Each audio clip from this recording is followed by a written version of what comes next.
And I call the clerk. Private members' business, notice number 2, Banking System Reform, Separation of Banks Bill 2018.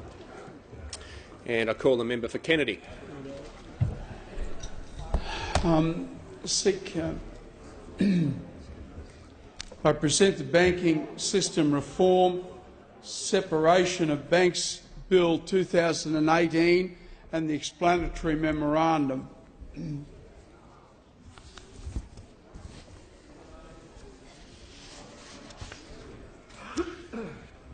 Members leaving the chamber could do so as quickly as they can.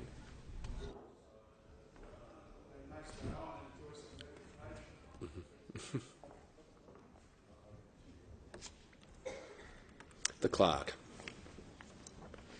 First reading, a bill for an act to re-establish confidence in the banking system, to separate retail commercial banking activities involving the holding of deposits from wholesale and investment banking involving risky activities and for other purposes.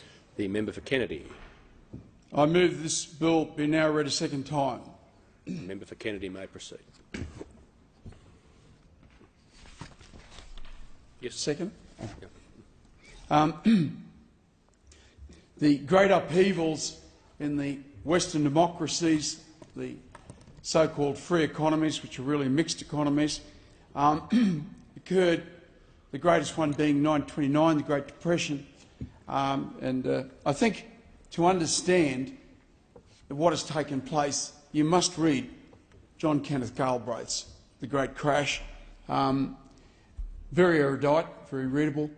You must read The Bold Riders, which the crashes of the 1980s, the late 1980s in Australia, the Laurie Connells, the Alan Bonds, the dreadful crash that occurred in Australia then, Trevor Sykes' The Bold Riders, and you must read, of course, the Big Short, the American book that came out after the GFC collapse.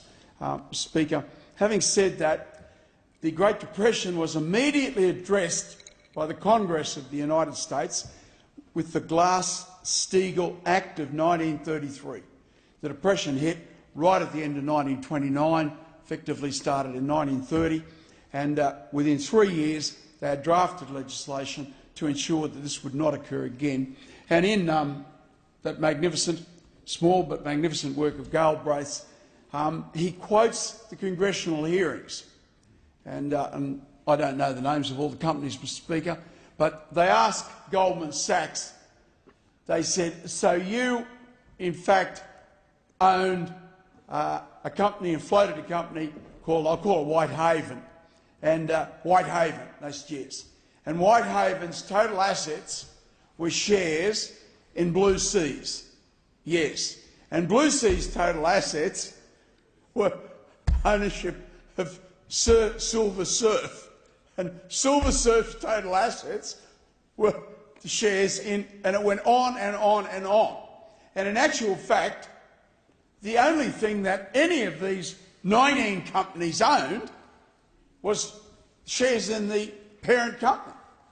Right back to Goldman Sachs, who'd floated it off with about 0.00001% of their shares. So they floated off a company with a share issue in Goldman Sachs, which was of negligible value to Goldman Sachs and negligible value to the people.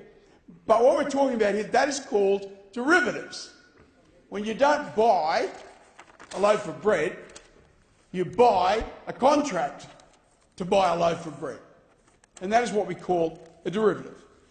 Glass-Steagall came in and it overcame the vast bulk of those problems, so that the American economy ran fairly effectively to make it 3, 4, 5 times the size of any other economy on earth, until Mr. Bill Clinton, Mr. Free Markets, himself, even in the notorious movies about him, is addressing workers and telling them all that they'll be much better off when we free all the markets up.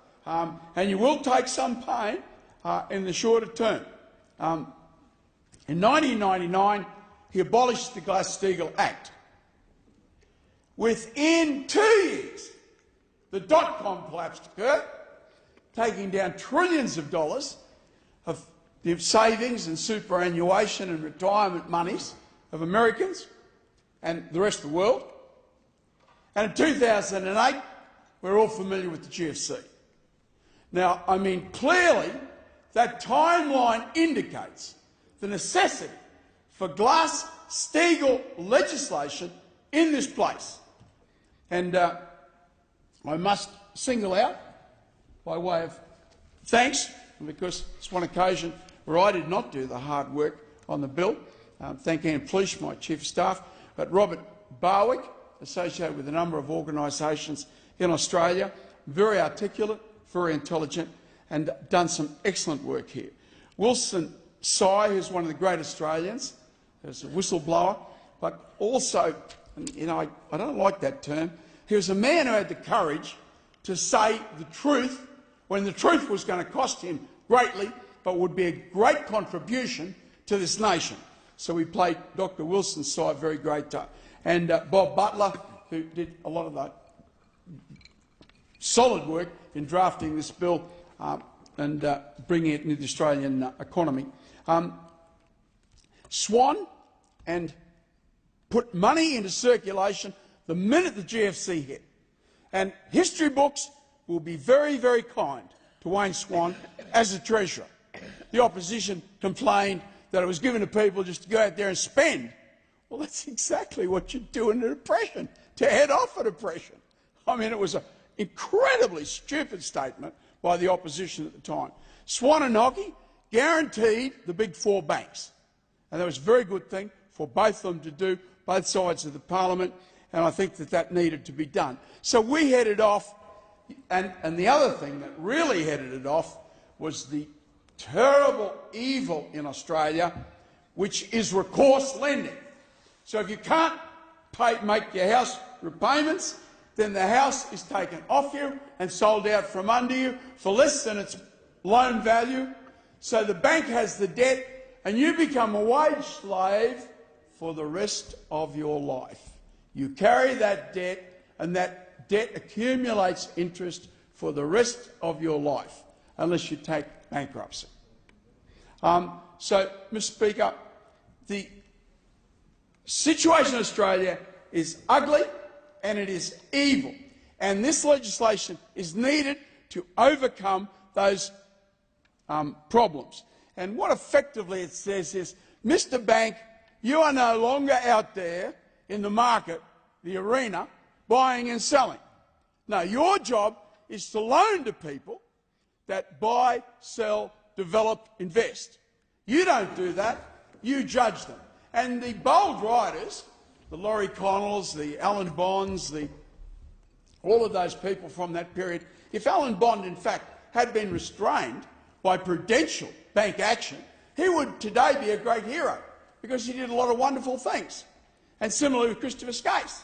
If he'd been restrained and controlled by prudential banking, APRA is not worth two bob, but if either of them had been restrained, they left great monuments for the Australian people. One of them being, which is not working today because of another bold writer, the nickel plant in Townsville. I mean, those most beautiful tourist resorts in the world. These were the things that these people created. But because they had the non-prudential banking system that allowed them to do whatever they like, they went out of splurges, which destroyed all of their good work and took millions of Australians down and destroyed their savings, their superannuation and their little bit of security that they had.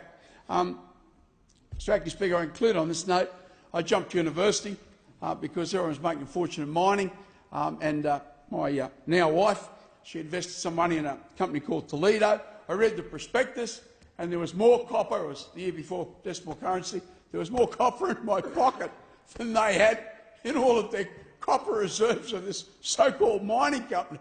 And I said, I love this, share market. This is the greatest mechanism ever devised by man for a smart country boy to take money off dumb rich city boys. So I jumped university to go out in the mining boom. The crash came and but we still bought mines into production. Mr Speaker, the housing boom in Australia today, I mean, does anyone seriously think that we are not sitting on the brink of disaster? A quarter of Australia's population, maybe a third, live in Newcastle, Sydney and Wollongong. The average price of a house is over $800,000. That means 50% of the houses are over that value. And yet the average income for an Australian after tax is about 50 grand a year. So I mean, how are they going to make the repayments on a house? And yet they're buying houses. The banks are financing. Well, the banks make money when you go broke and they sell the house out from under you. They don't lose money. They make money out of what has occurred. They should be held responsible. Mr Speaker, I would love to be in a business that is guaranteed by the government. If I buy a corner store and I know that if I go broke, the government's going to give me the money, everyone will be buying corner stores in Australia. But they are given this, but there is no responsibility placed upon their shoulders to act in a prudential manner. And that recent economic history of Australia proves absolutely that they have never involved in that. And I conclude by a quotation from Robert Menzies: government must be involved if our economic democracy is to be preserved. I don't often quote him, but I will on this one. The member for Kennedy's time has concluded. Is the motion seconded? The member for Denison. Mr Speaker, I'm delighted to second the indefatigable member for Kennedy's bill and reserve my right to speak.